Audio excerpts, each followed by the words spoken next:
Mesdames, Messieurs, merci de toujours nous préférer pour vous informer. Plus de soucis pour les nouveaux bacheliers. Au sujet du choix de la filière à embrasser à l'université, la campagne de sensibilisation et d'orientation des nouveaux bacheliers, initiée souvent par le gouvernement béninois, a démarré. Le lancement officiel a eu lieu hier, mardi 13 août 2024, à l'université d'Abomey-Calavi en présence des ministres Yves Kouaro Chabi et Éléonore Yahi, la décan. Les précisions sont à suivre. Pendant ce temps, les conflits entre agriculteurs et éleveurs sont toujours d'actualité dans la commune de Malanville comme dans plusieurs autres localités du Bénin. Malgré l'interdiction de la transhumance transfrontalière, l'on remarque parfois la présence de certains éleveurs étrangers à la recherche d'herbes pour leurs troupeaux dans les champs des producteurs. David Labo aussi intéressé au sujet. Vous suivrez dans ce 13h son reportage.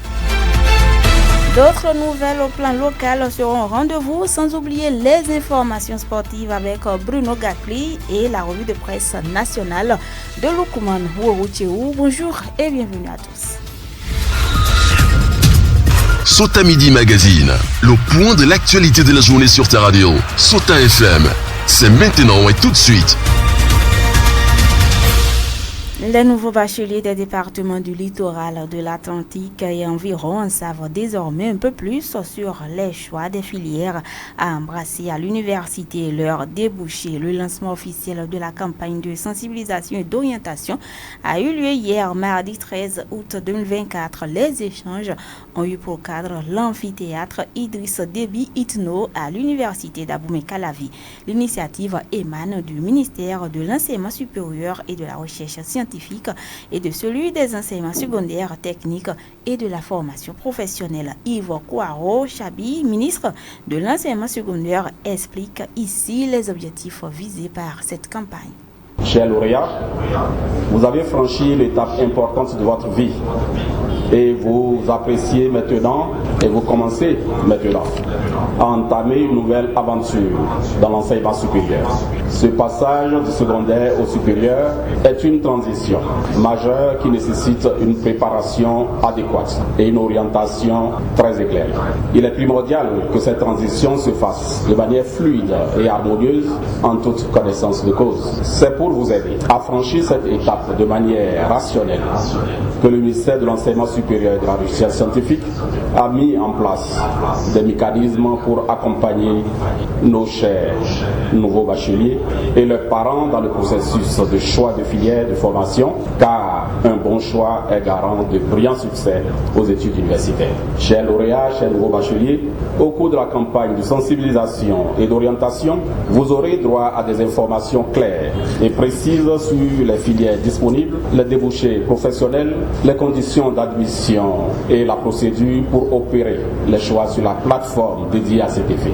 L'objectif visé est de vous aider à faire des choix éclairés qui correspondent à vos aspirations et à vos compétences. Le directeur général de l'enseignement supérieur est revenu sur les filières prioritaires identifiées par le gouvernement pour l'octroi des bourses universitaires. Karim Abdou Issiaka Youssao, qu'on écoute. Chers parents, chers nouveaux bacheliers, conformément au programme d'action du gouvernement, certaines filières prioritaires ont été identifiées et bénéficient d'un soutien accru en termes d'allocation de bourses. Il s'agit des filières en sciences et technologies, des filières sur le numérique, des filières de l'agriculture, etc. Prenez donc le temps de vous approprier minutieusement du contenu du guide d'orientation et de faire des choix rationnels qui sont déterminants pour votre avenir. Je tiens à vous rassurer que tous les acteurs du système éducatif sont à vos côtés pour vous accompagner tout au long de votre parcours académique. Profitez donc des opportunités qui vous sont offertes. L'avenir est dans vos mains. Ces nouveaux bacheliers ont aussi la possibilité de consulter les différentes filières sur la plateforme après-monbac.bj. Éléonore Yahi, la décan, ministre de l'Enseignement supérieur et de la Recherche scientifique, se veut plus précise. La plateforme vous donne la possibilité de savoir qui sont ceux-là qui sont inscrits avant vous, qui sont ceux qui ont plus de mentions que vous. Vous les voyez et ça vous permet de vous ajuster. On a combien de possibilités d'octroi de bourse ou d'allocation? Vous le voyez et vous faites des choix vraiment responsables. Si vous le faites, mes chers amis, vous allez réussir. Il n'y a rien à faire. Vous serez véritablement des diplômés recherchés par nos différentes entreprises après votre formation. Les conditions de travail vont s'améliorer. Tout ce qui concerne les infrastructures, vous allez voir ça. Comme je vous l'ai dit, chers bacheliers, ça change ici. Code vestimentaire, ça change. La façon de se parler, ça change. Vous allez faire des cours dans les amphis. Ce n'est plus les salles de 45 places. Vous allez finalement dans les amphis de 100, de 200, de 500, de 1000. Et donc ça vient avec un comportement responsable. Chaque participant a eu droit à un guide d'orientation pour poursuivre les réflexions à la maison seule ou en famille afin d'opérer un choix judicieux. Je vous l'avais annoncé dans les titres. Les conflits entre agriculteurs et éleveurs sont toujours d'actualité dans la commune de Malanville comme dans plusieurs autres localités du Bénin. Malgré l'interdiction de la transhumance transfrontalière, l'on remarque parfois la présence de certains éleveurs étrangers à la recherche d'herbes pour leurs troupeaux dans les champs des producteurs. David Labo a traité le sujet avec un responsable de l'UCOPER ici à Malanville. Voici le reportage qu'il nous propose. Depuis quelque temps, dans un décret, le gouvernement béninois a interdit la transhumance transfrontalière au Bénin. Mais malgré cette interdiction, plusieurs éleveurs étrangers trouvent d'autres moyens pour transiter sur le sol béninois avec leurs troupeaux. Aboubakar Guidado est le président de l'ICOPER ici à Malanville. Il évoque ici les difficultés que rencontrent ces éleveurs qui s'adonnent à cette pratique. La transhumance transfrontalière est interdite au Bénin. Cette transhumance vraiment est une peine pour les éleveurs. Parce que non seulement ça, comme c'est interdit, pour qu'ils fassent leur entrée dans le Bénin, c'est un grand problème. Et à leur entrée au niveau du fleuve, d'abord, c'est un problème. Parce qu'il faut qu'ils mettent tous les moutons là dans le fleuve. Selon le président de l'ICOPER Malanville, les aires de pâturage font défaut dans notre commune. Le même constat se fait en ce qui concerne les couloirs de passage des animaux. Au niveau de notre commune ici, l'espace, il y en a pas. Il y a d'autres arrondissements même qui n'ont même pas un aire de pâturage. Même un seul aire de pâturage, ils n'en ont pas. Ceux-là qui en ont encore, les gens sont en train de rentrer dedans et ils défrichent un peu, si bien que encore ça devient rare. Parce qu'il y a d'autres arrondissements, même pas un seul mètre carré d'aire de pâturage. C'est au niveau des couloirs de passage même que les gens font paître leurs animaux. Ils sont obligés d'emprunter les couloirs de passage. Pour faire face à cette situation, Aboubakar Guidado préconise la sédentarisation des éleveurs et la multiplication des champs de fourrage. Il y a Procer qui est en train d'organiser quelque chose par rapport aux boutures fourragères ou bien aux champs fourragers. Il y a de la semence qui est partout dans nos arrondissements qu'on est en train de distribuer aux éleveurs pour qu'ils puissent semer. Par exemple, le moukouna. Moi-même, j'en ai fait au moins 2 hectares de moukouna pour que je puisse leur donner. Ils vont manger. C'est très important. Il faut vraiment garder ce que tu peux garder, serait-ce que pour pouvoir vivre en paix. Il faut que les éleveurs se sédentarisent pour ne pas aller en transhumance telle que les gens se le faisaient avant.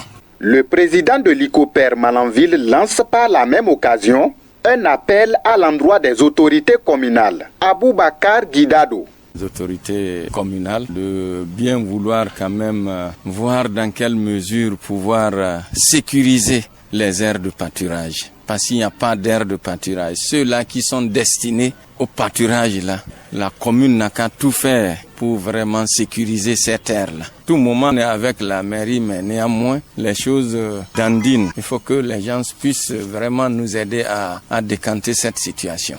La sédentarisation des éleveurs est une priorité pour le gouvernement béninois. Une solution efficace pour limiter les conflits entre les agriculteurs et les éleveurs et par ricochet garantir la paix dans nos communautés. Merci à David Labo pour ce reportage. Autre information dans cette édition, que devient la mesure prise par les autorités communales interdisant l'excès de vitesse des usagers à 2 ou 3 roues dans la commune de Malanville.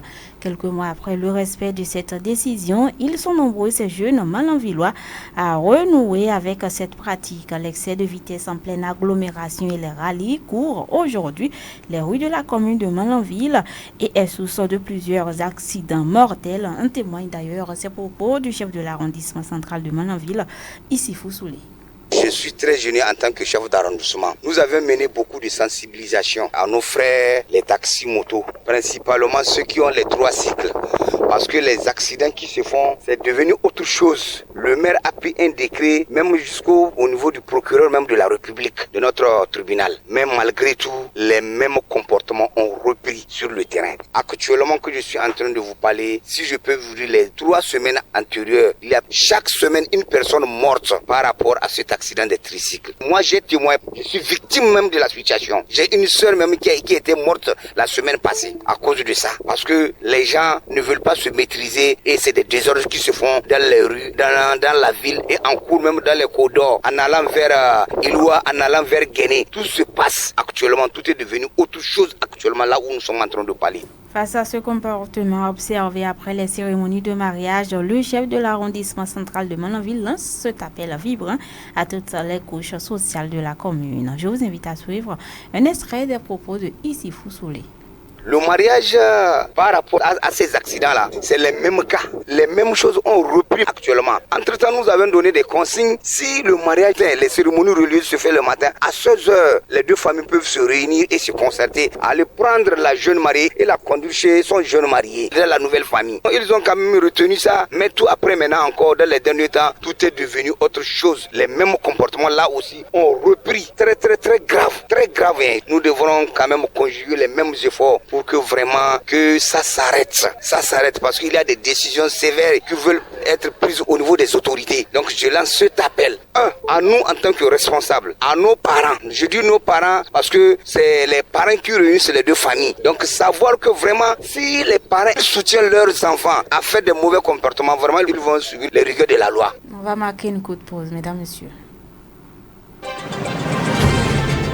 Sota Info Midi, le point de l'actualité sur ta radio. Dans le reste du temps, dans cette édition, nous faisons une incursion dans l'univers du busy. C'est une nouvelle forme de prostitution via Internet. Le phénomène prend de l'ampleur au Bénin après plusieurs capitales de la sous-région. C'est ce que nous révèle Firmé Asoba, notre correspondant à Porte-Novo.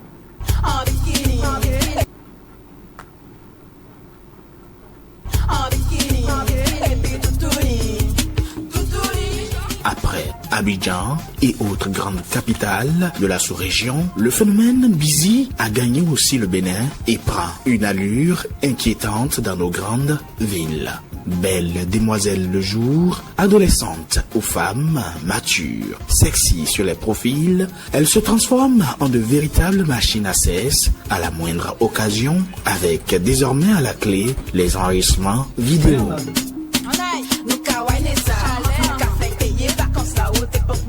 Toujours connectés aux réseaux sociaux, ces entrepreneurs, que dis-je, ces influenceuses sont prêtes à tous les fantasmes pour de l'argent. De ce phénomène, les citoyens en parlent. Les avis de quelques citoyens sur la question. C'est un coup ou bien c'est pas si tu veux passer la nuit ou bien quoi. 1 heure, c'est un coup. 2 heures, c'est 2 coups. Tu as là, tu prends 1 là, tu peux faire 2 coups, mais c'est payant. Tu fais 2 coups, les 2 coups, tu paies les 2 coups. Sans parler de l'argent, on ne peut pas bouger. On n'a qu'à conclure bien et se comprendre avant que je bouge. Et oui, il y en a de toutes les couleurs, noir, clair et même de toutes les formes. Skinny, Apuchou et que sais-je encore. Ces filles qui se livrent à une activité parallèle qui consiste à se faire passer pour une fille ordinaire avant de se muer progressivement en fille de joie. Elles sont, pour la plupart, des serveuses, hôtesses, réceptionnistes, étudiantes, influenceuses qui se sont transformées en géreuses de busy. Le busy entendu comme le business de cesse. Le busy, mais qu'est-ce que c'est? Le busy prend aujourd'hui de l'ampleur sur les réseaux sociaux. Facebook, WhatsApp, TikTok et autres sont les canaux et points de rencontre. Images, sextapes, vidéos sexy sur les statuts ou TikTok et parfois sur des forums de groupe WhatsApp. Bref, tout un dispositif pour s'attirer de la clientèle. On va installer à présent les informations sportives sur Sota FM. Le sport dans son ensemble et avec toutes les disciplines, c'est sur Sota FM, la meilleure pour les informations sportives d'ici et d'ailleurs. Bruno Gakli, bonjour. Bonjour Pierrette Apouvo, bonjour aux amis du Curon. Phase finale des championnats nationaux amateurs de basketball et vous nous dites que la fédération béninoise a lancé les hostilités à Parakou. Effectivement Pierrette Apouvo. Hier mardi, donc 13 août 2024, la phase finale du championnat national amateur de basketball a connu son démarrage, officiellement lancé par le président de la fédération et son équipe au centre Don Bosco dans la cité des Koubourou. Le championnat amateur vise essentiellement à promouvoir une relevée au basketball représentative et compétitive sur le plan mondial dans les années à venir. Pour cette phase, les équipes de moins de 16 ans, 18 ans, 21 ans et les seniors de la deuxième division s'affrontent pour un sacre final dans les catégories respectives. Pierre Tapoua, il faut préciser que déjà la finale est de permettre, la finalité est de permettre à tous les joueurs, à toutes les équipes qui ont compéti dans leur ligue, dans les départements, de se retrouver au niveau des deux sexes, dont l'objectif principal est de promouvoir, tirer les meilleurs de ce championnat et alimenter les sélections nationales filles et garçons. Au soir de cette première journée, il faut noter qu'il y a plusieurs équipes qui se sont affrontées. Pierrette Apouvo. Football toujours, Buffle FC du Borgou, le coach Hamidou Harouna fait son retour officiel. Effectivement, le coach nigérien Hamidou Harouna fait son retour à la tête des Buffles FC du Borgou, détenteur d'une licence A à la Confédération africaine de football et du diplôme du CECEL en abrégé et pour comprendre cycle international du sport d'élite de Lausanne. Il faut noter que Harouna reprend donc les rênes des Buffles. La nouvelle a été annoncée depuis le début de cette semaine. C'est un retour après une première expérience couronnée de succès. Hamidou Harouna avait donc précédemment dirigé les Buffles FC du Borgou lors de la saison 2018-2019 où il avait mené l'équipe à la victoire en Vitalor Ligue 1 et en la Super Coupe du Bénin.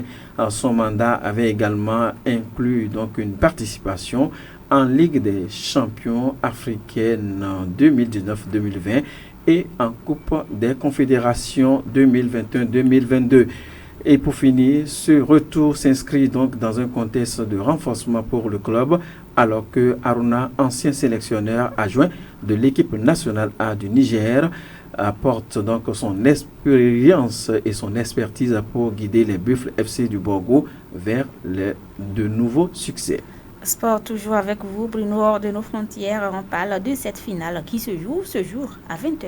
Oui, on va finir hors de nos frontières avec cette finale qui va se jouer à partir de ce soir à 20h. Il s'agit de cette rencontre en UFA Super Coupe. Il s'agit de l'équipe du Real Madrid qui va croiser les crampons contre celle de Atlanta. Ce sera à partir de 20h. On prend donc ce rendez-vous. Pierrette Apouvo, c'est un peu ce qu'on peut retenir en matière de football. Merci à vous, Bruno Gakli. À votre suite, on installe à présent Loukman Ouchou, c'est pour la revue de presse nationale de ce jour. Suivez la revue de presse sur Sota FM. Amis de la plume et du papier, mesdames, messieurs, bonjour. Le frère Ouvi n'est plus libre de ses mouvements. Il a été arrêté dans la nuit du lundi 12 août aux environs de 23h à Lomé au Togo. Le sujet fait la une de plusieurs journaux ce mercredi. La Boussole, Matin Libre, L'événement précis, Dynamise Info, Le Soleil Bénin Info, Le Canard du Nord, sans oublier Le Télégramme, traite le sujet. D'entrée débutatif, Le Canard du Nord s'interroge si le chroniqueur engagé Frère Ouvi, en exil depuis des années au Togo, sera arrêté. Oui, relève aussi La Boussole. Le web activiste Steve Amoussou, alias Frère Ouvi, sera arrêté et ramené à Cotonou. Le Soleil Bénin Info semble certifier que le populaire chroniqueur Frère Ouvi est arrêté au Togo. Le Télégramme donne plus de détails et renseigne que Frère Ouvi, connu pour ses chroniques acerbes contre le régime de la rupture ou du nouveau départ, est dans les mailles de la police. Il est interpellé dans la nuit du lundi 12 août 2024 dans les rues à Lomé, renseigne le journal qui apprend que le chroniqueur serait déjà conduit au Bénin pour être gardé dans un commissariat de police. Pour sa part, Matin Libre se place entre arrestation et kidnapping, même si plusieurs sources affirment qu'il est déjà au maître de la police républicaine à Cotonou. Rien n'est officiel côté Bénin, constate mon confrère qui a tout de même su d'une chose. C'est de la vraie identité de chroniqueur et activiste politique. Autrement, Frère Ouvi à l'état civil, Steve Amoussou, certifie mon confrère. L'événement précis révèle le piège qui a permis de prendre le Frère Ouvi. Mais au-delà, Dynamise Info invite la rupture à faire dissiper tout doute. Monter au créneau pour dire ce qu'elle sait du dossier. En la matière, le parquet de la Criette est qualifié pour situer les uns et les autres sur le dossier, propose la publication. Mais déjà le Télégramme pressent que le célèbre chroniqueur pourrait être poursuivi pour outrage au chef de l'État, diffamation, dénonciation calomnieuse et autres chefs d'accusation. Frère Ouvi est attendu devant le procureur, écrit le journal.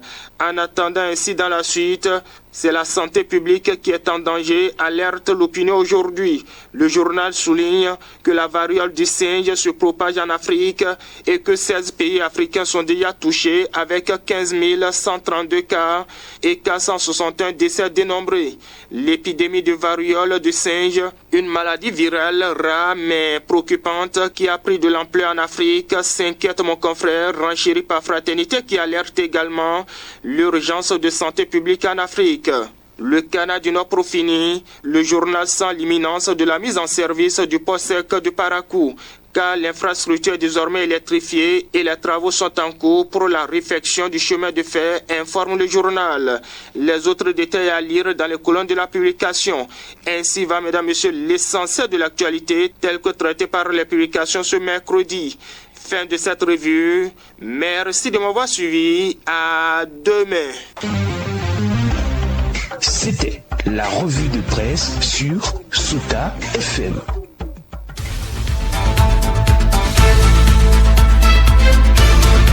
Plus de soucis pour les nouveaux bacheliers au sujet du choix de la filière embrassée à l'université. La campagne de sensibilisation et d'orientation des nouveaux bacheliers initiée par le gouvernement a démarré. Le lancement officiel a eu lieu hier, mardi 13 août 2024 à l'université d'Abomey-Calavi en présence des ministres Yves Chabi-Kwaro et Éléonore Yahi-Ladeka.